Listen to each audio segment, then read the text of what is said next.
初心者のためのセキュリティ。今回はインターネットの発展史について解説したいと思います。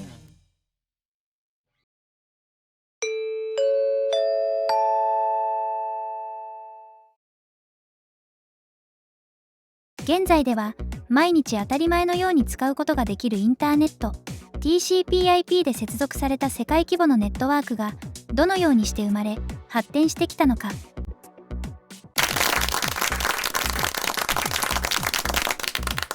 1957年、ソ連が人類初の人工衛星スプートニク1号の打ち上げに成功。これに世界は衝撃を受けます。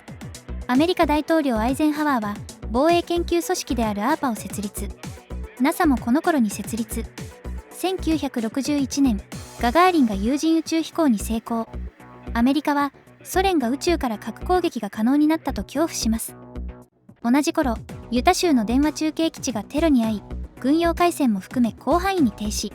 この事態にアメリカ軍は震撼します。もし核攻撃に遭えば通信網が壊滅し対処ができなくなる。空軍はランド研究所に核攻撃下でも接続が可能なネットワークの研究を依頼。3年後、11冊にわたる詳細な報告書が完成します。執筆者はポール・バラン。分散型コミュニケーションネットワーク。ここには革新的なアイデアが記されていました。電話では交換機に通信が集中するため、そこが弱点となります。そこで中心となる交換機を分散し、相互にやり取りをする通信網が考案されました。この分散した網の目状のネットワークが特徴となります。アメリカ国防総省で莫大な予算を握っていた高等研究計画局、通称 ARPA。ペンタゴンにオフィスがありますが、科学者も研究室も持ちません。有望と思われるアイデアを持った大学や企業に対して補助金を出し契約を結びます。研究部門 IPTO 部長、リック・ライダーはポール・バランのアイデアを実行に移します。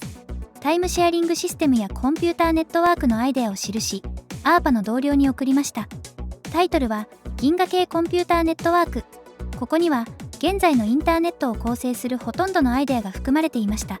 1965年、NASA から ARPA に移ったロバート・テイラーのペンタゴンにあるオフィスには3台の端末がありました。マサチューセッツ工科大、カリフォルニア大学バークレー校、サンタモニカのシステム・ディベロップメント・コーポレーション、それぞれのタイムシェアリングシステムに接続した端末です。これらを1台の端末で相互接続できないか。そう考えた彼は予算を確保し、MIT リンカーン研究所のラリー・ロバーツを引き抜きます。新しいネットワークの設計は彼の手に委ねられました。インターフェースメッセージプロセッサー、通称 INP。制作したのはベンチャー企業のエンジニア、ボブ・カーン。各ノードにこれを設置することで、集中管理ではなく分散制御を行うことができるようになります。現在のルーターに相当する機械となります。1969年10月29日、INP を用いて、世界で初めて異なる組織のネットワークが相互接続されました。12月5日には、4つのノードからなるネットワークが構築されることになります。これが、インターネットの前身となる ARPANET 誕生の瞬間です。当時、ユタ大学と直接接続されていたのはスタンフォード大学だけでした。カリフォルニア大学のサンタバーバラ校やロサンゼルス校からやり取りをするには、スタンフォード大学を中継しなければなりません。通信のテストで最初に送信されたメッセージはログイン。ところが L と O まで送信したところでシステムがクラッシュ。1時間後、プログラムを修正し無事に送信が成功。これにより4つのノードの相互ネットワークが完成しました。回線が切れても新たにインプが増えてもネットワークを維持し続けることができるようになりました。その後、ARPANET は急速に拡大していきます。1974年のネットワークがこちら。1977年にはさらに広がりを見せます。各地に類似のネットワークが生まれ、やがてそれらが一つにまとまっていきました。ARPA は DARPA に名前が変わり、1975年には ARPANET が稼働状態になったと宣言。DARPA の手を離れ、国防情報システム局が運営を引き継ぐことになりました。1974年12月、TCP の使用について記載された RFC が発行されます。RFC675、インターネット伝送制御プログラムの使用。ここに、ネットワーク間の相互接続を指す言葉として、インターネットという言葉が使われています。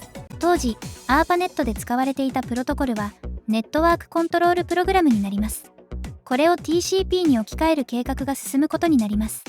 1983年1月1日、この日に ARPANET が TCP/IP に全面移行となりました。同様に、この日はインターネットが始まった日とも言われています。当時は各社が独自に通信プロトコルを作成しており、乱立状態にありました。ARPANET が TCP/IP を採用したことで、各コンピューターは TCP/IP への対応が求められていきます。1989年当時の主要 OS の対応状況はこちらになります。欧州原子核研究機構、通称セルン。スイス・ジュネーブ郊外とフランスの国境地帯にまたがる全周 27km の大型電子陽電子衝突型加速器が1989年に完成。ここに世界の物理学者が押し寄せました。すべてのコンピュータはインターネットに接続されていましたが、それぞれがさまざまなコンピューターを持ち込み、互換性のないソフトウェアを使っていたため、共同研究が進みませんでした。ソフトウェア技術者、ティム・バーナーズ・リー、彼はセルン内の情報にアクセスするための提案を行います。情報管理に関する一つの提案、インターネットにつながる全員が共通のソフトウェアを入れて更新すれば、互いの文章を共有することができる。彼はこのソフトをワールドワイドウェブと名付けました。世界中のコンピューターを結びつけるクモの巣という意味になります。1990年には、ウェブサーバーである HTTPD とブラウザを構築、世界初のウェブサイトを公開します。人々はその威力に感嘆します。この発明が、インターネットの世界を大きく変えることになります。1993年、セルンは、ワールドワイドウェブのプログラムコードを、誰に対しても無償で開放することを発表します。1993年、イリノイ大学の国立スーパーコンピューター応用研究所。ここでは学生をアルバイトとして雇い、必要なソフトウェアの開発と運用を行っていました。同校の学生、マーク・アンドリーセンは、ワールドワイドウェブのソースコードが公開されているのを見つけます。当初、ワールドワイドウェブは、文字だけを扱う単純なものでした。画像を扱うことができれば、NASA の持つ膨大な画像に容易にアクセスできるようになるのではないか。彼は仲間を集め開発を始めます。新たに画像なども扱うことができるようになったブラウザ、モザイクをリリース。このソフトは無料で公開されました。そして、その反響を取り込み、次々に改良を加えていきました。しかし、NCSA がモザイクの権利を主張し、管理をしようとし始めます。開発は事実上ストップしてしまい、アンドリーセンは NCSA と決別することになります。事業家、ジム・クラーク、モザイクに魅せられた彼は、マーク・アンドリーセンにメールを送ります。翌年には、共同でモザイクコミュニケーションズ、後のネットスケープコミュニケーションズを設立します。モザイクのコード関連の書類をすべて破棄した上で、新たなウェブブラウザ、ネットスケープナビゲーターを開発します。このソフトは無料配布し、機能制限のない製品版の購入を促すという戦略が成功。利用者が爆発的に拡大することになります。1995年、会社はナスダックに上場。23歳のマーク・アンドリーセンは一夜にして億万長者となります。しかし、この時点では、まだ Windows 95は発売されていません。多くの人がインターネットに触れるのはもう少し後のことになります。時は少し戻ります。1991年、当時、上院議員だったアルコアにより高性能コンピューティング法が交付。資金配分は約6億ドル。イリノイ大学もその恩恵を受けます。この資金提供がなければ、モザイクは生まれなかったかもしれません。第42代アメリカ合衆国大統領ビル・クリントンのもと、アルゴアは副大統領に就任。情報スーパーハイウェイ構想を発表します。2015年までに全米を高速なコンピューターネットワークでつなぐだけでなく、必要な情報にアクセスするための基盤の構築が目的となります。これにより、インターネットをめぐる環境は大きく前進することになります。1995年1月17日、阪神・淡路大震災が発生。ニュース映像とともに、もう一つの話題が駆け巡ります。日本が震災の情報をインターネットで発信している。神戸市外国語大学、奈良先端科学技術大学院大学などが、インターネットに写真などを投稿していたのです。震災の被害は、瞬く間に世界に知れ渡ることとなります。これをきっかけに、インターネットの知名度が一気に高まることになります。1996年の調査では、国内で約 7% の人がインターネットを利用しています。推測ですが、パソコン通信の利用状況を考えると、震災時点では 1% 程度の人しか接続できていなかったと考えられます。インターネットは軍事利用だったのかといえば、判断は分かれます。実際には軍事予算を使って学術研究を行ったというのが実態ではないでしょうか。